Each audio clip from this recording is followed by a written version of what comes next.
Hello, welcome to the All-or-One channel. I'm astrologer and coach Kelley Rosano, and this is Pisces 2012, your year ahead astrology forecast. Pisces, on February 3rd, Neptune, your ruling planet, returns home to you and goes into your sign, Pisces, where Neptune will be in Pisces for the next 165 years. I know that sounds daunting. However, Neptune is very happy to be in his home sign of Pisces. This means for you, Pisces, is that Neptune is going to be in your first house. Now, this part of your chart, the first house, is how we show up in the world. It's the house of self. It's the house of new beginnings. It's our appearance. It's our outlook on life. It's how we see out into the world and how others see us. With Neptune moving into this area of your life for the next 14 years, if you could even become more psychic and intuitive. I mean, Pisces is the most psychic, intuitive sign of all the signs. Pisces, you rule the 12th house. It's the last house. It's the house that we have to finish up in order to ascend off the wheel of karma. And having Neptune in your sign is so powerful because I feel that we're all being stepped up by this age of Aquarius that's entering, by this fifth dimension of consciousness that we're entering into, and we're all being stepped up more spiritually and more intuitively and more psychically. We're all becoming more psychically aware. And so having Neptune in your own sign is very empowering in speaking to your spiritual path and your spiritual life and your spirituality. You will be presenting more of this to the world. You may find yourself wanting to focus more on your spiritual life than you have in the past. You may find that you want to meditate more, go out into nature and connect with nature more. This is an amazing energy, and it's so powerful and so big for all of us. And you, Pisces, you're leading the way. You're leading us into coming up in consciousness, coming up in our spirituality, coming up in our awareness that we're all one. We're all one. We're all parts of Creator. Every single one of us is a part of Creator. We are all drops in the ocean. We are all stars in the sky. Everyone is a star. Everyone is the center of their universe. And having Neptune in Pisces, you're really going to be connecting to this. You're really going to be connecting to your spirituality and your intuitive abilities and your intuition, and perhaps you're more clairvoyant, clairaudient.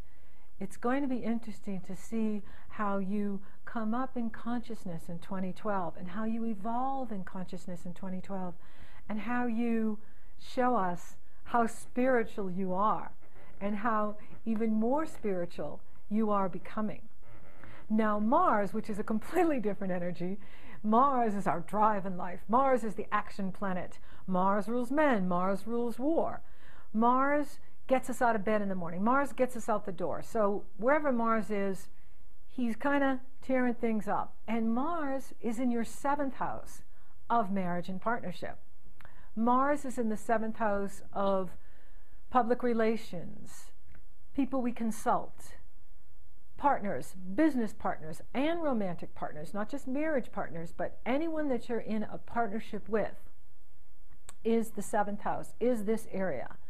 And Mars will be in this area for 9 months. He goes retrograde the 23rd of January through April 13th.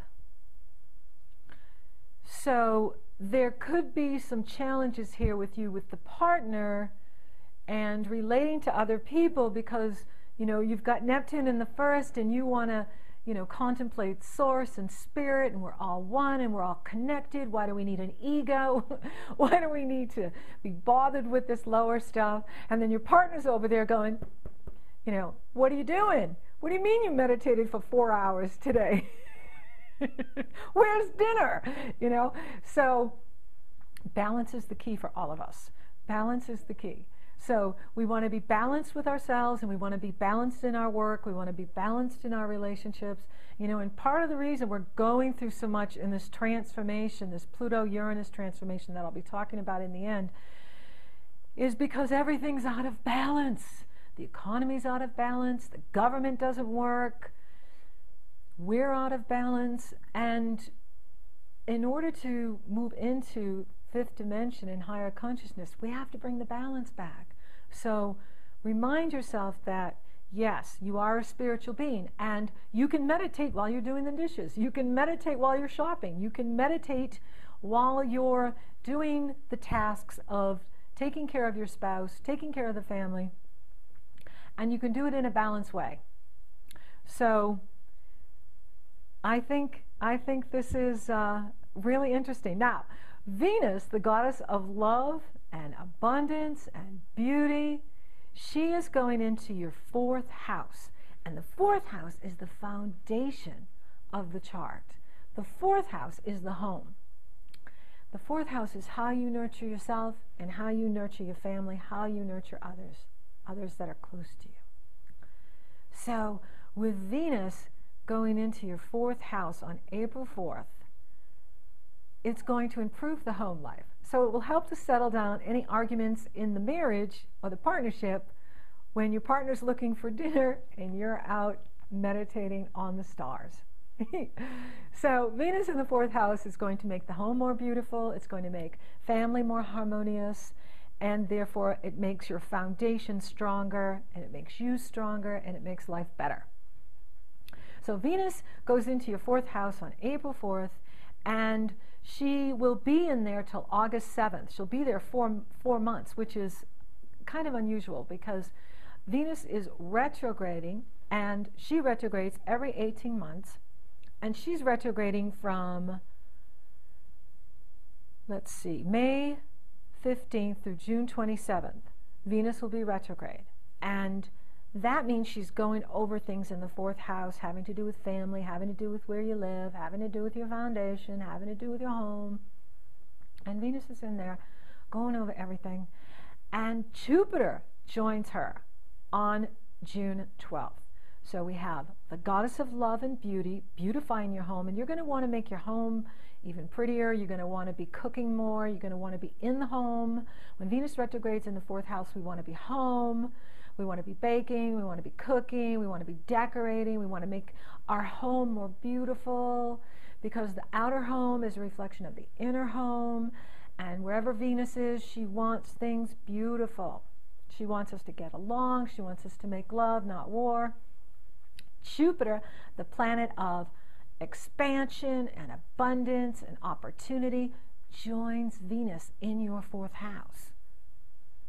And Jupiter will be in there from June of 2012 until June of 2013. This is awesome, because if you want to buy a new house, you want to buy a new home, you can. And anything you buy will be a really good investment. It will be beautiful. If you want to redo your house you're living in, this would be a great time to do it. Anything that makes you feel better about where you're living and who's in the home with you. You could be adding people to the home. And so you've got new starts going on in your family life. New starts, new beginnings, because conjunctions are always new beginnings. And this is a power couple of abundance and joy. And I see these two together as kind of like our fairy godmother of 2012. When Pluto and Uranus are duking it out, Venus and Jupiter come together and they say, okay, what is it that you want? What are your wishes? We will bring them to you. And Then there's the first eclipse of 2012 on May 20th at 0 degrees Gemini, right there with Venus and Jupiter in your 4th house. So the 4th house is being lit up. And this is telling me that this is all about new beginnings. So you could move, but you'll like the move. You know, sometimes people have to move, they don't want to move, you know, especially in this economy. However, with Jupiter there and Venus there, you're going to want to move because you're going to be moving up, and it's going to feel really good. Then there's a following eclipse after May 20th on June 4th, and that's at 14 degrees Sagittarius lunar eclipse in your 10th house. So lunar eclipse in your 10th house could be, you know, you changing something at work, changing your job, changing how you work in the world. You might want to be working more out of the home than out in the world, because kind of where the action is at home, and where you're feeling the, you know, the good vibrations, where you're really feeling your best is in the home in 2012. So you may be thinking, you know, I don't like this job anymore. I think I want to either find another job or work from home or make some changes in the company you're working for. Or if you own your own company, you might change your office, you might move your office into your home. You know, eclipses are major endings and beginnings. They only take what we're done with. And when they take something, it's to bring something new in. And so we want to be open to the new possibilities that are now in our life. And this is a good time to complete things with your career. And if you're going to move in 2012, it's going to be a good move. It's going to be good for the family. Now Saturn, the teacher's teacher, the guru's guru, has been in your 7th house. And actually, excuse me, he's been in your 8th house, and he's moving into your 9th house on October 5th. Saturn's been in the 8th house, and so for the last 2.5 years, and he will be in that 8th house until October 5th of 2012. Then he goes into the 9th house for the next 2.5 years. When he's in the 8th house, he loves to clean up our debt. He loves to clean up our bills. He loves to clean things up.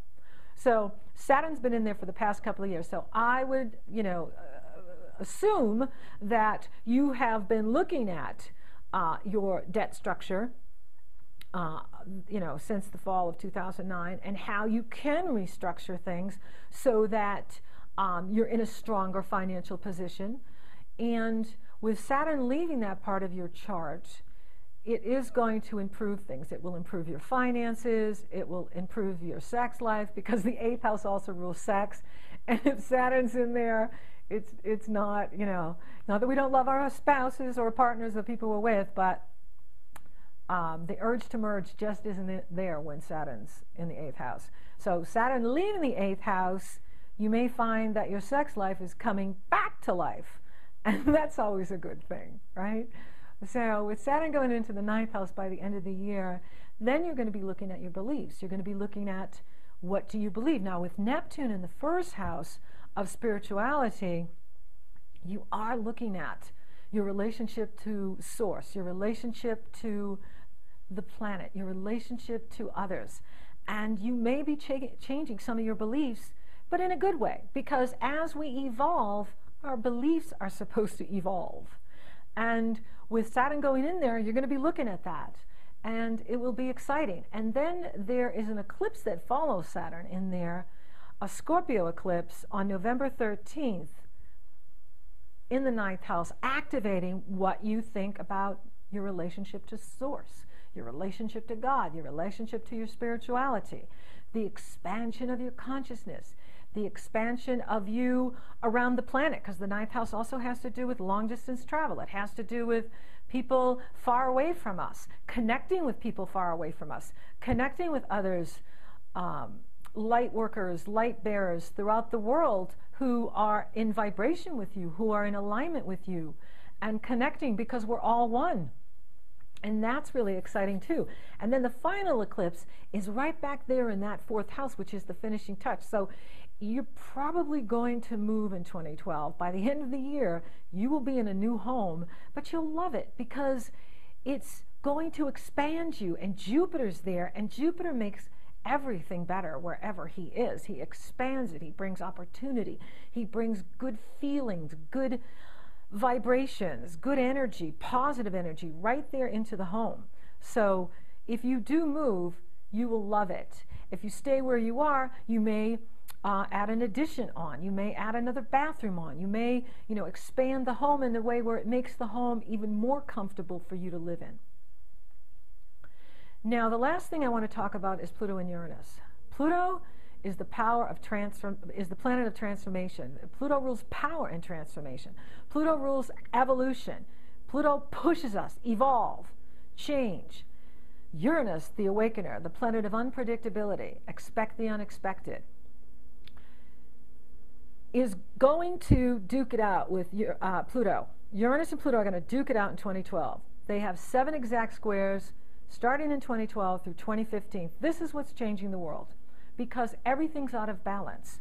And that's why we have so much chaos and confusion in the world, because everything's out of balance. Well, Pluto and Uranus are going to be duking it out, and it's coming out of your money houses. It's coming out of your second house of your earned income, your talents and ability, your earning resources, and your 11th house of the money you earn from your job that you go to or the company you own.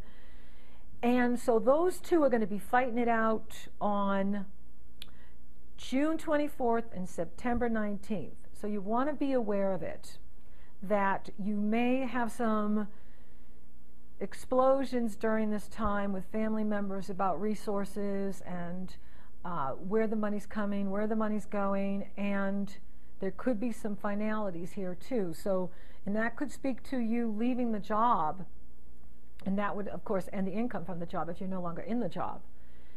But everything that ends has a beginning, and these planets only take that which is obsolete. They never take what we need for our personal life and our soul evolution.